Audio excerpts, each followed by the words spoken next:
Speaking at the floor of the Assembly, Assam Chief Minister Himanta Biswa Sarma stated that the practices of polygamy will also be stopped in Assam. He added that in the context of Assam, polygamy is witnessed only among the minority community. Polygamy. Jua khidnakhon je koi ase je polygamy.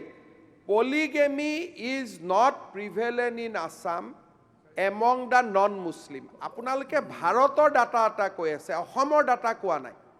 ভাৰতৰ বিভিন্ন জিলাত আদিবাসী মানুহৰ মাজত কোনোবা জায়গাত থাকিব পাৰে, কিন্তু অসমৰ বড়ো মিচিঙৰ মাজতো পলিগেমি দেখা নাযায়। ভুৱন পেগু ৰনোজ পেগু খুদিব নহলেতো পলিগেমি আইনৰ বিৰুদ্ধে তেওঁলোকে আহি অভিযোগ দিলেহেঁতেন।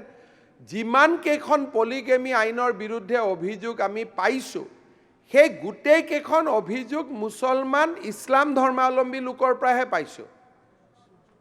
সিদিনাখন এজন মৌলানা আহিছিল, মই নাম নকওঁ, ডুবাইত থাকে, তেখেত মোক লগ কৰিব আহিছিল। আহি তেওঁ মোৰ আগত কৈছে যে আমাক অলপ পলিগেমিটো এলাউ কৰি দিয়ক,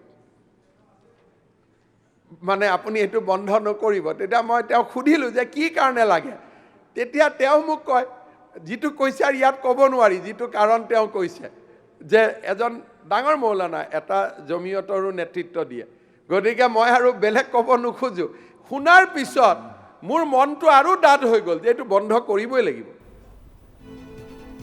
And the Assam Chief Minister further said that child marriage is also seen among a few other communities apart from Muslims.